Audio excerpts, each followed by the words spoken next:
दोस्तों सोचो कि आप अपने कमरे में बैठे हो, आपके हाथ में आपका फोन है, बाहर जो है शाम का समय है और अंदर पंखे की आवाज चल रही है, सब कुछ नॉर्मल है। आप एकदम से खड़े होते हो और अपना कदम आगे बढ़ाते हो और अगले ही पल में आप किसी और गैलेक्सी में पहुंच जाते हो। यहाँ का सन जो है वो नीला है, हवा भारी है और तारे जो है बिल्कुल अलग दिख रहे हैं। आप ना स्पेसशिप में बैठे, ना सालों का सफर किया, ना किसी मशीन का प्रयोग किया, सिर्फ एक कदम। ये सुनने में साइंस फिक्शन लगता है, लेकिन साइंस के जो सबसे गहरे इक्वेशन है ना, उसमें ये आइडिया छुपा हुआ है और इसे कहते हैं वर्म होल्स। एक ऐसा रास्ता जो स्पेस और टाइम को तोड़कर दो अलग जगहों को एक साथ जोड़ देता है। ये कहानी सिर्फ फिजिक्स की नहीं है, ये कहानी इंसान की उस सोच की है जो हमेशा पूछती रहती है, क्या हम अपनी लिमिट से आगे जा सकते हैं? क्या हम यूनिवर्स के नियम जो है वो तोड़ सकते हैं? क्या हम वक्त को भी हरा सकते हैं? क्या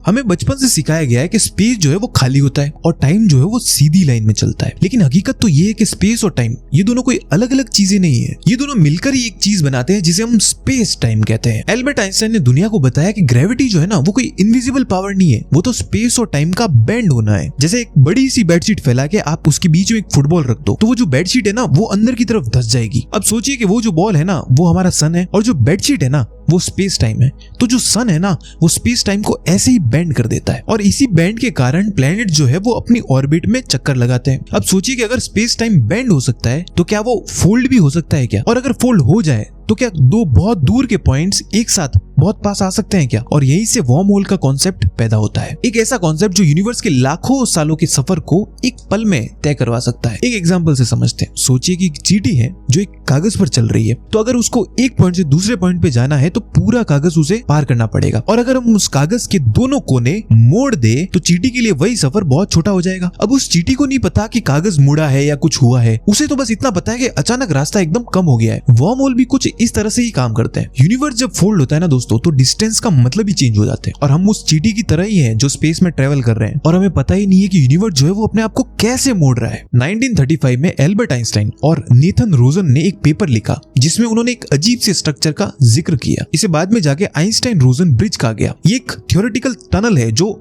यूनिवर्स के दो अलग पॉइंट को जोड़ देता है। उनका मानना था कि जो ब्लैक होल और व्हाइट होल्स होते हैं ना वो एक ही चीज के दो एंड है। ब्लैक होल्स यानी कि चीजें जहां से अंदर जाती है और व्हाइट होल्स यानी कि जहां से चीजें बाहर निकलती है, और इन दोनों के बीच का जो रास्ता है ना उसे हम वर्म होल कहते हैं। पर एक दिक्कत है, जैसे ही कोई चीज वर्म होल से गुजरने की कोशिश करती है ना तो वर्म होल कोलैप्स हो जाता है। मतलब रास्ता तो है पर हम उसके अंदर जा नहीं सकते। और इसी आइडिया ने साइंस की दुनिया में एक नया सपना जगा दिया। अक्सर लोग क्या करते हैं कि ब्लैक होल को डर की नजरों से देखते हैं, एक ऐसी जगह जहां सब कुछ खत्म हो जाता है, जहां सिर्फ तबाही है। बल्कि असल में ब्लैक होल सिर्फ तबाही नहीं है बल्कि फिजिक्स की सबसे पावरफुल लेबोरेटरी है। इसकी ग्रेविटी इतनी ज्यादा होती है कि लाइट भी बाहर नहीं निकल सकती, और इसकी जो ग्रेविटी है ना वो टाइम को भी धीरे कर देती है। अगर आप ब्लैक होल के पास खड़े हो और आपका दोस्त आपको दूर से देखे तो उसे लगेगा कि आप स्लो मोशन में जी रहे हो, और आपको क्या लगेगा कि वो बंदा फास्ट फॉरवर्ड में जी रहा है, और इसे ही हम टाइम डायलेशन कहते हैं। अब सोचिए कि वर्म होल का एक मुंह अगर ब्लैक होल के पास हो तो क्या हम वक्त के साथ खेल सकते हैं? क्या हम फ्यूचर में झांक सकते हैं? और ये सवाल फिजिक्स को और ज्यादा गहरा बना देता है। वर्म होल की सबसे बड़ी दिक्कत है उसका अनस्टेबल होना। जैसी कोई चीज उसके अंदर जाने की कोशिश करती है वो कोलैप्स हो जाता है, और इसे खुला रखने के लिए चाहिए होती है नेगेटिव एनर्जी। ऐसी एनर्जी जो चीजों को खींचती नहीं है बल्कि दूर धकेलती है। ये जो नेगेटिव एनर्जी है ग्रेविटी के बिल्कुल अपोजिट काम करती है। क्वांटम फिजिक्स के मुताबिक वैक्यूम में भी थोड़ी सी नेगेटिव एनर्जी तो होती है जिसे हम कैसिमिर इफेक्ट कहते हैं, लेकिन इसकी क्वांटिटी इतनी कम होती है कि एक छोटे से एटम को भी ये वर्म होल से बाहर ना निकाल पाए। इसका मतलब ये है कि वर्म होल का जो कॉन्सेप्ट है ना वो मैथमेटिकली तो सही है पर टेक्नोलॉजिकली अभी भी हम बहुत पीछे हैं। वर्म होल की सबसे इंटरेस्टिंग चीज है टाइम ट्रेवल। अगर वर्म होल का एक एंड फुल स्पीड से यूनिवर्स का चक्कर लगा के आ जाए और जो दूसरा एंड है वो वहीं स्टेबल रहे तो दोनों एंड के बीच में ना टाइम का एक डिफरेंस बन जाता है। इसका मतलब ये हुआ कि वर्म होल का एक मुंह फ्यूचर में पहुंच जाता है, और अगर कोई उसमें चला जाए ना तो वो टाइम में आगे या पीछे जा सकता है। और यहीं पर एक पैराडॉक्स का सवाल उठता है कि अगर हम पास्ट में जाके कुछ बदल दे तो हमारे प्रेजेंट का क्या होगा? क्या यूनिवर्स खुद को करेक्ट करेगा या हर डिसीजन के साथ में एक नई रियलिटी बन जाएगी? देखिए यूनिवर्स इतना बड़ा है कि उसकी कल्पना करना भी मुश्किल है। अरबों गैलेक्सी, हर गैलेक्सी में अरबों स्टार, और हर स्टार के पास बहुत सारे प्लेनेट, और ऐसे में ये सोचना कि सिर्फ हम ही जिंदा है थोड़ा सा अजीब लगता है। अगर कोई सिविलाइजेशन हमसे लाखों साल आगे हो तो उसके लिए वर्म होल एक नॉर्मल चीज होगी, और शायद यही वजह है कि कुछ लोग यूएफओ को इंटरस्टेलर ट्रेवल से जोड़ते हैं। शायद हम यूनिवर्स के उस स्टेज पर हैं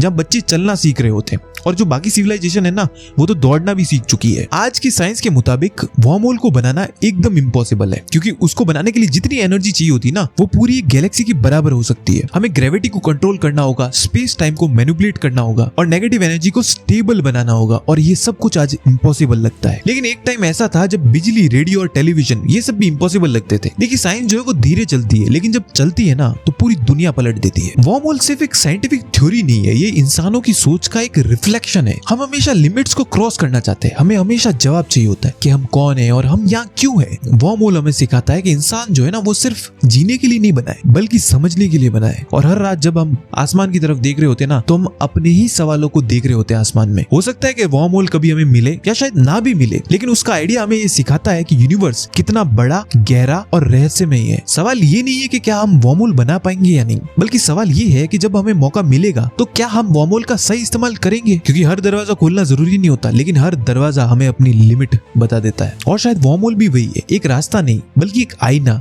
जो हमें बताता है कि यूनिवर्स जो है वो कितना बड़ा है और हम कितने छोटे हैं, लेकिन फिर भी कितने क्यूरियस हैं। दोस्तों, इस वीडियो से आपने कुछ भी नया सीखा या आपकी नॉलेज में थोड़ी सी भी ग्रोथ हुई हो तो प्लीज चैनल को सब्सक्राइब कीजिएगा और ये वीडियो देखने के लिए आपका बहुत बहुत शुक्रिया।